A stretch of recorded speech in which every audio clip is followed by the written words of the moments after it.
December 15th, 1944. Hürtgen Forest, Germany. Obergefreiter Klaus Hoffmann crouched behind the shattered remains of a stone farmhouse, his breath forming clouds in the frozen air that hung like ghosts in the morning stillness.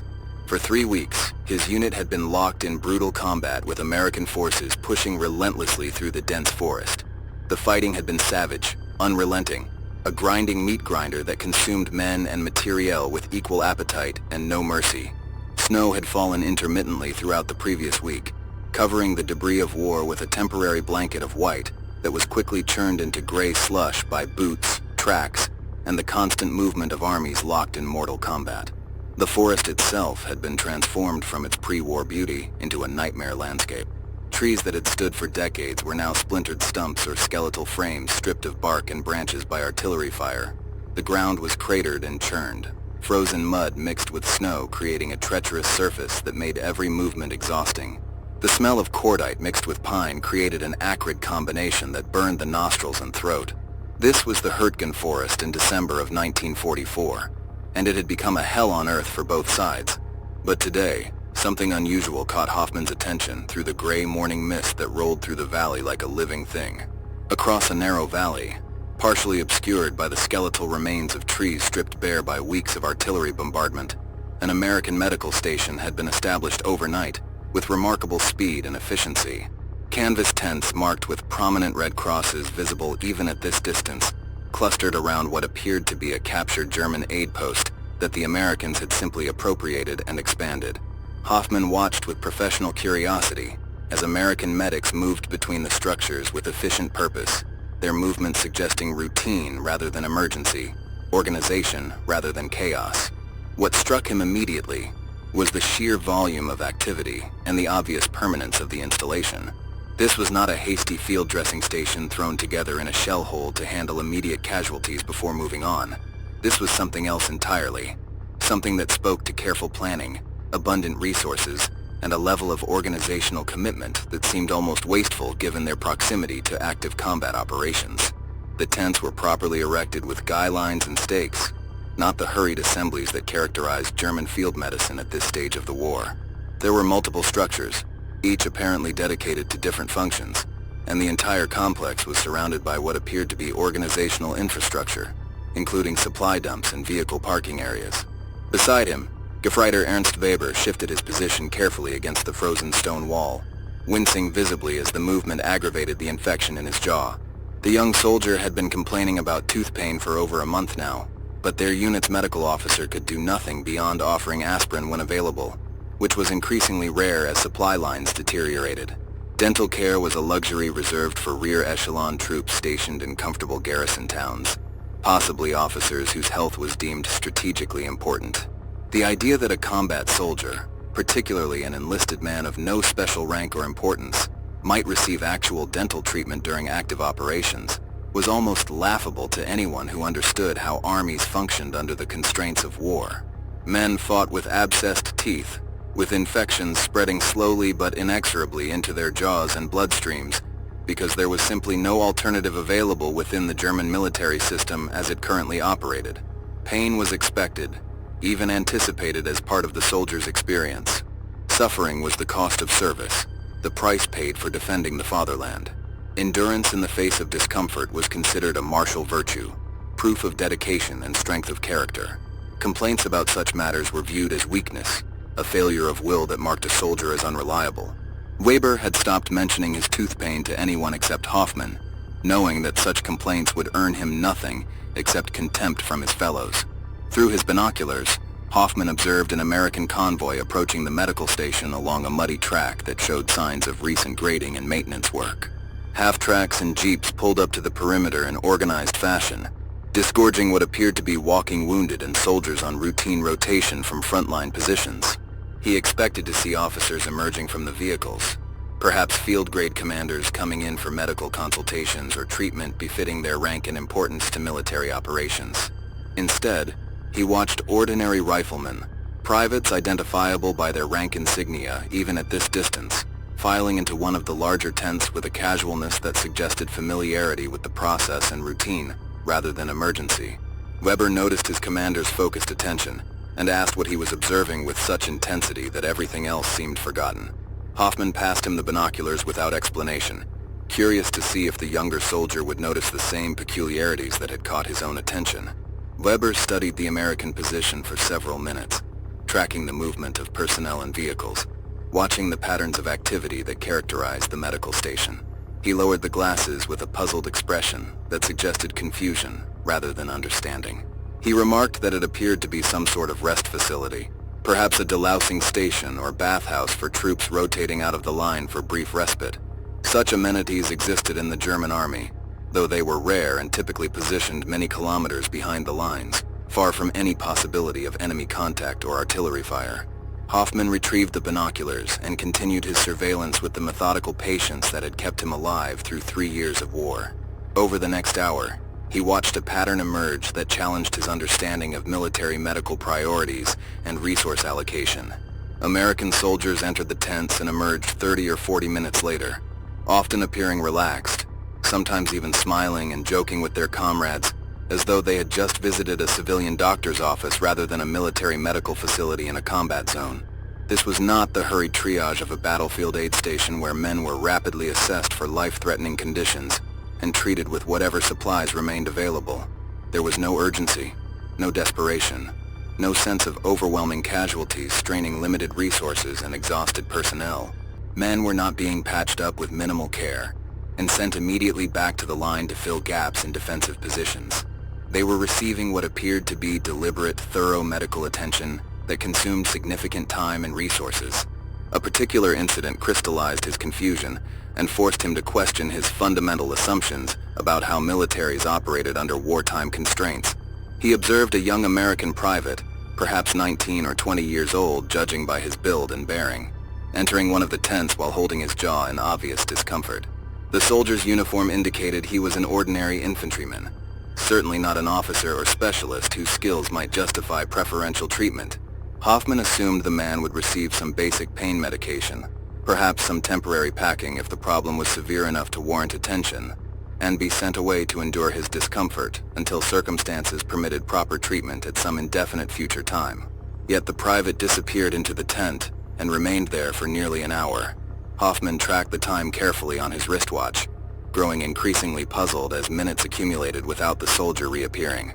What possible treatment could require so much time for a simple toothache? Military medicine was about efficiency, about treating the maximum number of men with minimum resources in minimum time.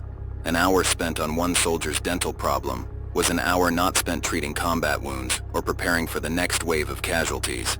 It made no sense from any perspective of military efficiency that Hoffman could understand. When the young American finally emerged, Hoffman noticed something remarkable through his binoculars. The soldier's expression had transformed completely from pain and discomfort to visible relief and satisfaction.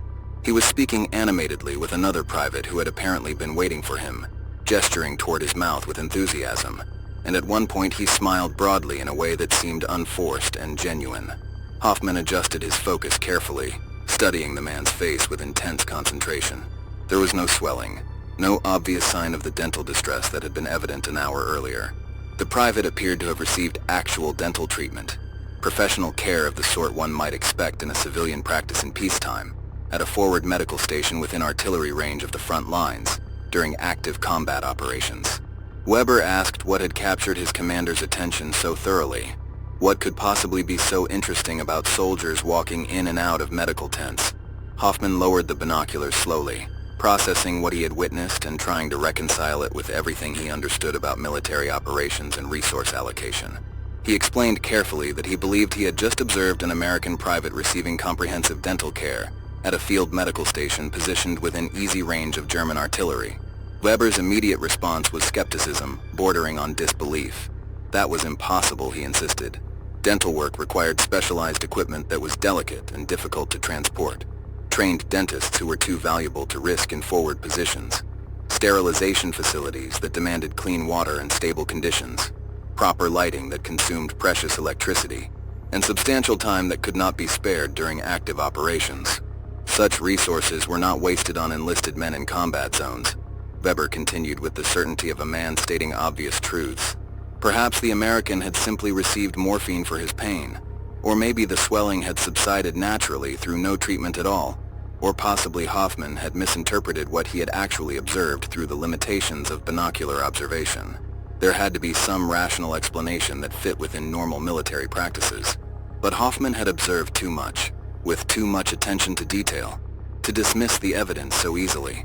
The American medical station was too large, too well equipped, too permanent in its construction to be a simple triage facility designed solely for emergency treatment of combat casualties.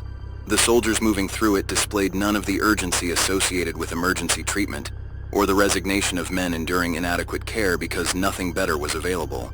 They walked casually, waited in informal lines while chatting with each other about matters that seemed to have nothing to do with medical emergencies, and emerged with the demeanor of men who had received routine care rather than crisis intervention.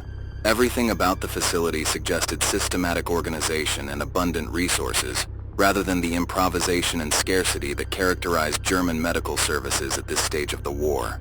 Over the following days, Hoffman's unit remained pinned in their defensive positions by tactical circumstances and command decisions from higher headquarters, and he continued his observations of the American medical complex with growing fascination. What he witnessed gradually reconstructed his understanding of how the enemy military functioned at its most fundamental level.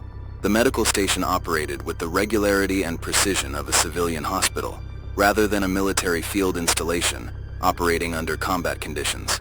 Shifts changed with clockwork precision at regular intervals. Supply trucks arrived daily on predictable schedules, sometimes multiple times per day, delivering what appeared to be substantial quantities of equipment and supplies that were unloaded with systematic efficiency. The Americans had established a dental and medical facility that would have been impressive in a rear area garrison far from any combat, yet they had positioned it mere kilometers from active fighting, where enemy fire could theoretically reach it. He began to notice patterns in how different American soldiers utilized the facility, categorizing them mentally to better understand the system that produced such unusual results. Some arrived with obvious wounds, combat injuries requiring immediate attention to prevent death or permanent disability. These men were triaged quickly with evident expertise, treated with proper supplies and apparent skill, and either returned to duty or evacuated to rear hospitals depending on the severity of their conditions. The triage system appeared efficient and well-practiced, suggesting extensive training and established procedures. But alongside these emergency cases, Hoffman observed a steady stream of soldiers arriving for what could only be described as routine medical care, unrelated to combat injuries. Men receiving vaccinations on schedules that suggested systematic preventive medicine. Soldiers having bandages changed on healing wounds with a frequency that indicated attention to infection prevention rather than simple wound management. Troops undergoing what appeared to be regular medical examinations unrelated to any specific injury or complaint, as though the military actually cared about maintaining general health rather than simply responding to crises. Most remarkably, he witnessed multiple instances of soldiers receiving dental treatment throughout each day of observation. Not emergency extractions performed by overwhelmed surgeons with pliers and minimal anesthesia, the sort of brutal field dentistry that every soldier dreaded and avoided until absolutely necessary, but actual dental care performed with proper equipment and adequate time.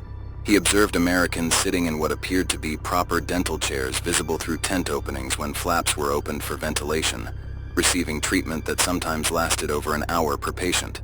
These were not officers whose health might be considered strategically important to military operations. The Americans were meticulous about saluting and military courtesy even at a distance, their discipline evident in every interaction, and Hoffman could clearly identify rank structures through careful observation. The men receiving dental care were privates, corporals, ordinary sergeants, the backbone of any army, the expendable masses who absorbed casualties and fought the actual battles. Yet here they were receiving care that seemed almost extravagant by German standards. Weber's tooth infection worsened progressively as the days passed, adding personal urgency to Hoffman's professional observations. The young soldier's face began to swell visibly on the left side, the infection spreading from the tooth into surrounding tissue, and fever added a dangerous dimension to his condition that transformed it from painful inconvenience to potential life threat. Their unit's medical officer examined him briefly with obvious concern, his expression grave as he palpated the swelling, and provided the last of his diminishing aspirin supply with the acknowledgement that it would do little good at this stage. He explained with clinical detachment that Weber needed a proper dentist with appropriate tools and medications, but the nearest German dental facility was over 40 kilometers away through contested territory, assuming it still existed and had not been destroyed or captured in recent American advances. Combat soldiers did not travel 40 kilometers for dental care, when every vehicle was needed for ammunition and supplies, when fuel was scarce enough that even essential movements were curtailed, and when roads were under constant harassment from American artillery and aircraft. Weber would either recover through sheer constitution and good fortune, the medical officer explained bluntly, or the infection would worsen until it became a medical emergency requiring evacuation, regardless of tactical circumstances or resource constraints. There were no other options available within the German system, as it currently functioned under the pressures of a losing war. The medical officer's tone suggested he had delivered similar assessments many times before, watching men deteriorate from treatable conditions because treatment was simply unavailable. Hoffman found himself dwelling on the contrast with increasing frequency, unable to ignore the implications of what he observed daily across the valley. Across the narrow divide, American privates received dental treatment as a matter of routine, as though comprehensive medical care was a natural right, rather than a scarce privilege allocated according to rank and military necessity. In his own position, a capable young soldier deteriorated steadily from an easily treatable condition, because such treatment was simply unavailable to frontline troops in the German army. This was not a matter of medical philosophy or differing priorities regarding the relative importance of dental health versus other medical concerns. This represented a fundamental difference in how the two militaries valued their personnel and allocated resources, a difference that spoke to deeper questions about industrial capacity, organizational philosophy, and national wealth that extended far beyond medical care itself. On the morning of December 20th, Hoffman's observations revealed another dimension of American medical capability that expanded his understanding of their comprehensive system.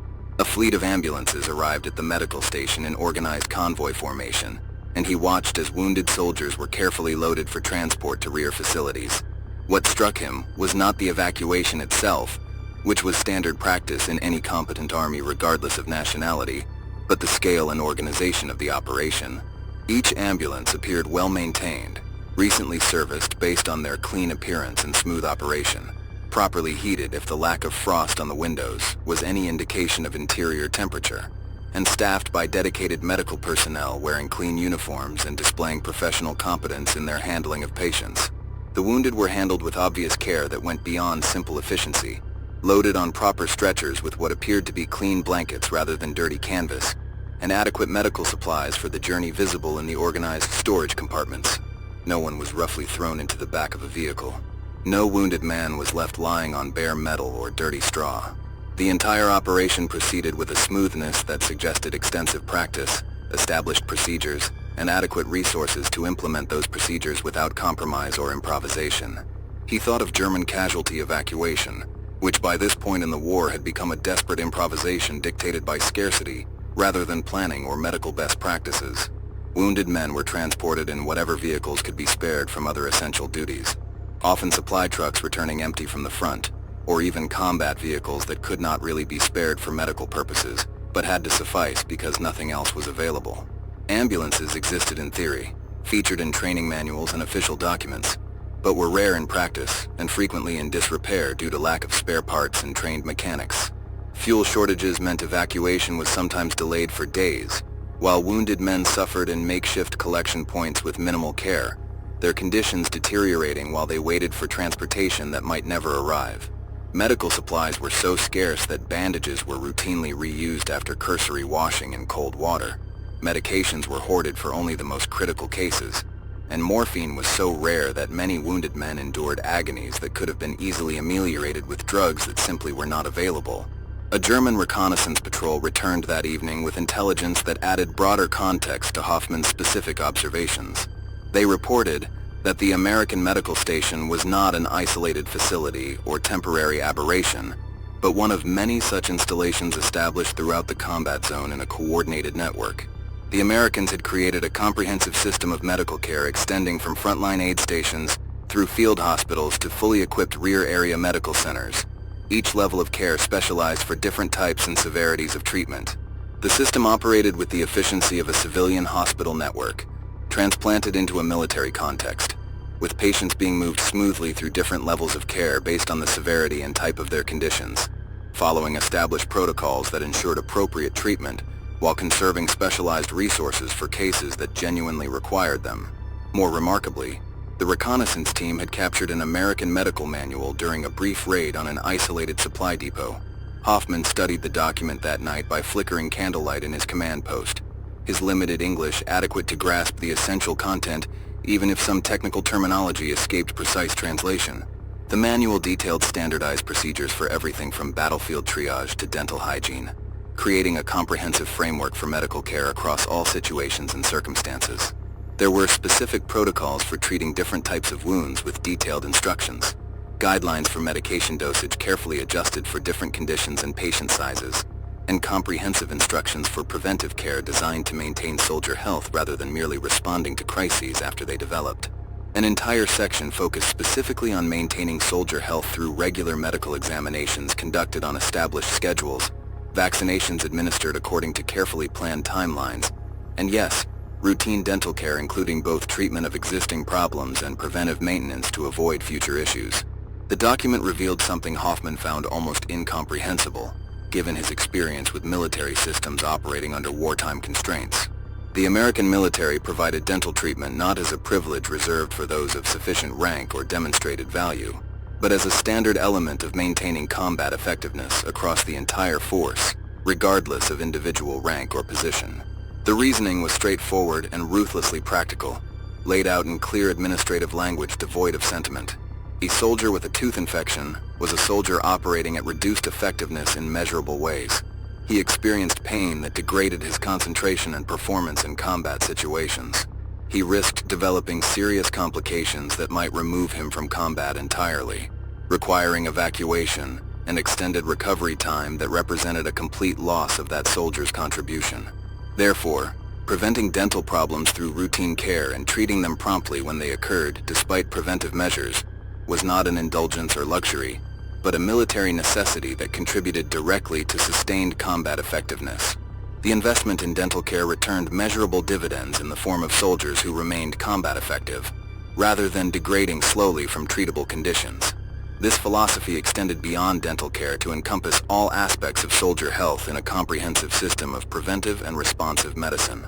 The Americans operated on the principle that maintaining their personnel in optimal physical condition was essential to military effectiveness, and therefore worth substantial resource investment.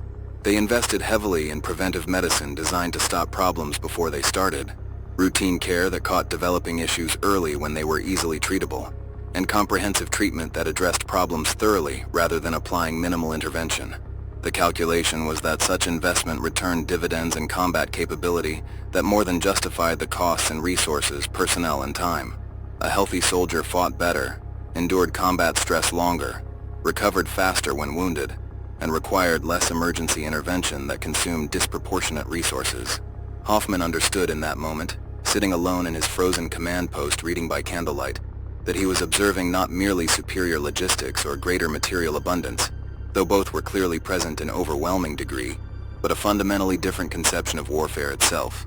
The German military, reflecting its Prussian heritage and the brutal necessities of total war against multiple enemies, viewed soldiers as resources to be expended in pursuit of strategic objectives. Men were expected to endure hardship, sacrifice comfort, accept pain as inevitable, and fight until they physically could no longer function, at which point they would be replaced by others who would repeat the same cycle. Medical care existed primarily to return wounded soldiers to combat as quickly as possible, even if that meant incomplete healing, or to prevent catastrophic casualties from degrading unit effectiveness below minimum operational thresholds. The American approach appeared almost inverted from this traditional military perspective. They seemed to begin from the premise that soldiers were valuable assets requiring continuous maintenance and care, similar to how one would maintain expensive industrial equipment, rather than running men until they broke from accumulated strain and then attempting repair under emergency conditions. The Americans invested systematically in preventing breakdown through regular care and early intervention when problems were identified. The medical station he had been observing was not an aberration made possible by temporary abundance or unusual circumstances. It was a standard component of how the American military operated at all levels. a direct reflection of industrial and organizational principles applied to human beings with the same systematic thoroughness applied to vehicles, weapons, and other military assets.